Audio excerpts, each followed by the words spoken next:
And you get a chance to sit with the chief economist of the Commonwealth Bank and the head of data, the biggest real estate data company, CoreLogic in Australia. What questions would you ask them? I did it yesterday. We're going to talk about it. Stay tuned.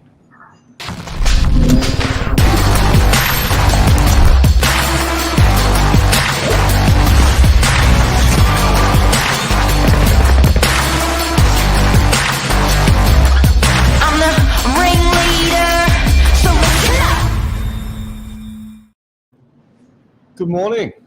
Good morning, Mr. SILJIC. How are you? I'm good. How are you? Good. Very Fresh start, beautiful day. Ready to go. Getting a bit brisk out there.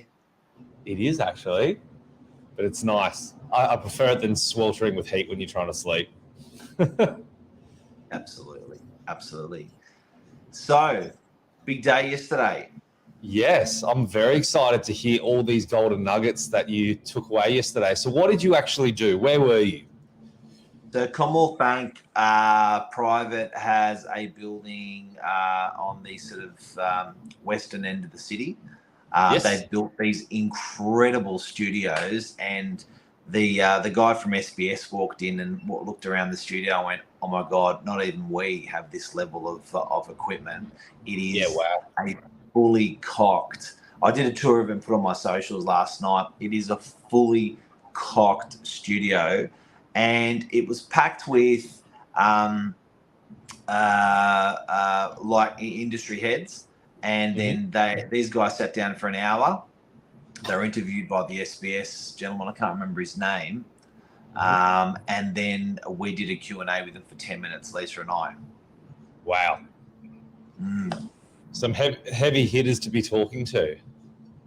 Yeah, and lovely guys, very knowledgeable. Yeah. And so these guys there, with their role in terms of the CBA and so forth, what golden nuggets, like, I guess, with their position, what does that allow them to, I guess, have insight to that maybe just the everyday real estate agent like you or me, or just the everyday mum and dad don't know in terms of property in the property market? Well, I think the nice thing with these guys is they've made a job of being fed information, processing it, and making it palatable and understandable to people. And then also, I guess for a chief economist, he would be giving that advice internally to board members and to staff onto how to run a banking business, because that data is so important. But I think that, I'm sure both these guys would have a lot of information at their disposal, a lot of incredible people at their disposal in order to help with informed decisions in the way forward.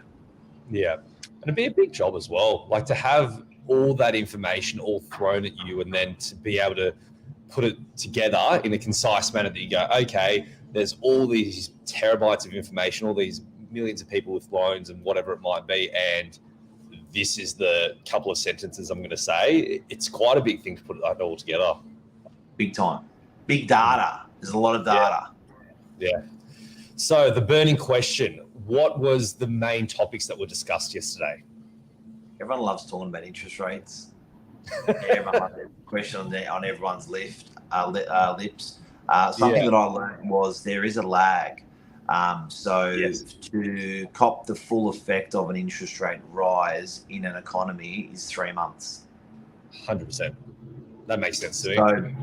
So I was surprised, because I would think, okay, my interest rates went up and I'm paying more now, and that's the full effect. But no, the full effect is read 12 weeks down the track from when the rate went up. Yeah. I agree with that in terms of there's always going to be a lag with data as it comes through anyway for any sort of macroeconomic indicator.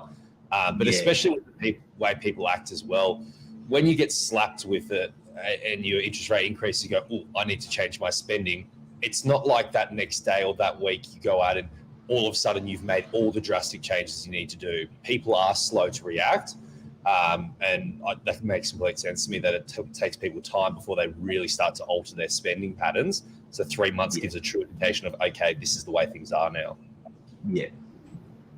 Interesting. What's the next one? What was that? Oh, I've got a question here. Yep. Why do these economists get it wrong so often? Yeah, it's interesting. The CBA, they're conflicting. If you look at the chief economists from the big four banks, there is inconsistencies. And I guess we're only human, hey. Yeah. So do you know what I mean? We're making sense of it. Well, that's the thing. I've got a pretty good reasoning for it, I think, anyway, in my humble opinion. Like I said before, there's all these massive amounts of data that's coming in. And to make sense of it, there's the rational in terms of, in theory, this happens, therefore that should happen. And then there's the irrational, which is like what we saw with COVID. Certain things happened and you go, okay, well, if that happens, people are going to act this way accordingly. And then people don't act that way accordingly. They act completely irrationally in a way that no one would expect. And I think that's what makes these guys' jobs so difficult, where you can have all the data in the world and you can obviously have it pretty bang on in terms of what should be happening. And then obviously when people start to react, who knows? Absolutely. Yeah, exactly. Now, interest rates. So if that's the burning topic that everyone was talking about, what was the 2 cents that these guys had in terms of interest rates? Look, they were quite definitive. 2 more rate rises. One next week. I think it's the first Tuesday of the month. And the next will be the month after. And the full effect, obviously, is going to be 3 months after that to feel what we've just had, what we're going to get, the next one we're going to get. And then what was really interesting is probably some calm waters for 6 months. And then on the tail end and probably into 2024, that then the market starts to come back with interest rates quite a lot, which I was pretty surprised with. So the levels of where our rates are at the moment are probably about right. Probably a little touch over where they'd like them to be in general. But that's the chief economist CBA. That's what he's saying. And Tim Lawless from CoreLogic. That's what they're saying. They're in agreement. Yeah, it's interesting, and that's the thing. Like, even if these guys aren't getting it smack on right, it's the sentiment as well. Like, I just seem to be hearing it everywhere, and I don't know specifically where it does come from, but people say, "Oh, there's going to be 2 more rate rises, 2 more rate rises." Obviously, the RBA has that behind closed doors. They probably know pretty well what they're going to be doing. But it's interesting how this information all gets fed out and just seems to be the word on the street that there's going to be 2 more rate rises, and why everyone seems to be in general consensus that there might be. It's really interesting to see, almost like Chinese whispers with it. It is. It's almost like factored in before it happens by a long shot. Yeah. 100%. Like, I think after we saw all the rate rises start to increase last year and everyone's like, they're going to keep going up, they're going to keep going up. That initial shock was like, ooh, and obviously that's where the property market had its biggest downturn.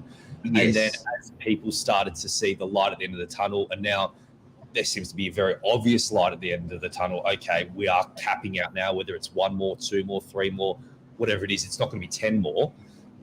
So there's a light at the end of the tunnel. So people, we can see it now in the market, are altering their spending accordingly on it. Yep, absolutely. Absolutely. Any other golden nuggets that these guys discussed? I thought the rates coming back down was cool. I thought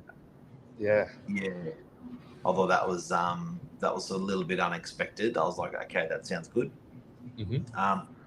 What I learned, what my takeaway was I was trying to work out how people reacted to some of these things, which is a really hard thing to measure, which is I think they call it sentiment in the marketplace. And I think I was trying to understand where we're going and where we're coming from. And I sort of put it down to an analogy that I thought about. And I was like, you know what? It's sort of like it's months full of heat. And then suddenly you have a 5-degree day. And it's like, what the hell, where the hell did that come from? And it was more that shock factor in the market that I think really sort of really changed everyone in Australia, where they were just used to these rates and they were told that these rates were going to be like that for so long. And, you know, people, when you're told it's going to be hot, and it is hot, and it has been hot, and it continues to be hot, you sort of just go along your merry way in life. But when it's a complete polar change, it's really off-putting and it really freaks people out. So I think people are now getting used to it, you know, with these rate rises, and it's sort of become, and Michael, you've seen it in results in the last couple of weeks in the property market. I think people are like, well, this is the landscape, this is the temperature, this is how it works. And people are just getting on with it and factoring those things in. And a question that I got a lot of value out of that I asked was, what are the markers to then know that, you know, everything's okay and it's all calming down and rates aren't going to move much more and rates could go the other way? And that was inflation and that was unemployment. So as soon as those markers start looking good, then that's when they're going to stop putting the pain on. So, you know, a lot of the stuff they're talking about was cost of building, cost of materials, rose 11% last year. So, you know, looking at those sort of markers, because they directly affect inflation apparently as well. But yeah, talking to these guys was interesting about that. So they are the markers to watch. It's jobs, getting to reasonable levels, because it's very hard to find an employee at the moment. And that inflation, like, you know, those scary levels of 7+% on inflation. Now they're monitoring it monthly. I think when that starts getting to decent levels, then we can, the Reserve Bank's going to go easy on us. Yeah, and to give people a little bit of context as well, the Reserve Bank putting up interest rates, as a homeowner and someone that lives in your own little bubble, you go, well, this sucks. Interest rates are going up. They're just doing it. It's just hurting me. There's no benefit from this. It's just costing me, making my life harder. There's a purpose behind them doing it. The reason why they're putting up the interest rates, they want to curb inflation and stop it going up even more drastically so. And that's one of the big ways they can do it. And this is off the back of COVID. Like, we look at some other countries around the world. We've lost your camera there, Mark. And we look at some of the countries across the world. And what you'll find, guys, is like, and I don't know specifically which countries, but I've seen it, like inflation's gone up 10, 20, 30, 40, 50, 60, 70% plus. And it's just gone out of control, versus, I guess, what we're going through at the moment is a bit of short-term pain for hopefully a long-term gain, where we live in an amazing country and we want to keep it running in an orderly fashion. And it's never going to be perfect. But like you said, they're those indicators. I think once inflation does start coming to a level that they're happy with, that's when they do start to put the brakes on these rate rises and we can return to a level of normality. So I just think it's never going to be nice. It's never going to be, I guess, feel good all the time. But back to what you said in terms of people don't like that sudden change. I think I was reading somewhere it was the first time interest rates had gone up in 10 years, 12 years, something like that, which means that for a lot of mortgage holders out there, they would have never experienced what it was like to, okay, I've now bought a house, I've got this interest rate from my bank. All they've ever known is it stays the same or it slowly goes down over time. And for the first time, everything's going up. It's really quick. It's a scary thing, but people will adapt. People get used to it. And I think that's what we're starting to see now. And look, and if you've just tuned in yesterday, Alicia and I had the opportunity of interviewing the chief economist from CBA. You can actually go to our socials and see the 10-minute interview. Then we had 1 hour before that with the guys. And then we had the CoreLogic, which is the head of property data. When I overlaid that information with what they said yesterday and what we asked them yesterday, over across the information that we've got at hand as real estate agents on the northern beaches, it was pretty, you know, I feel pretty safe about it. You know, like if we look at, Michael, how the market's performed this year, with the attendances increasing, with the deals that are happening over the last couple of weeks, when you overlaid that information with what they said yesterday, I feel pretty good about the property market. I feel they were very strong about the CoreLogic guy was really strong about, look, you've had growth prior. We built a buffer in before these prices came back. You know, like a big buffer. So you know, it's cool. It's cool sort of thing. And then another thing that was quite off-putting was that people are paying 3 times more on their interest rates, you know, than what they were paying, what they were used to or getting used to. They also brought up a graph showing in over the COVID how much government subsidies put in people's pockets. And it was a lot of money. Like, they actually showed a graph of how much went into Australians' pockets as a result of government incentives. And it's a bigger number than I thought. So it's, with these rates, I think everyone's got to remember, and the guy said it really well from, I can't remember his name from yesterday, but the chief economist from CBA. But what I loved, what he said is, we can't spend the money. Government shouldn't spend the money. So at the moment, it's going into a coffer. So all that extra money from the reserve that the Reserve Bank's cranking out of people at the moment is going into some big coffers, and that should be paying back debt. And I thought that's fair. You know, in COVID, the people were had their hands out and were lining their coffers. Now Australia's putting their hands out and lining their coffers to put the money back in where it came from.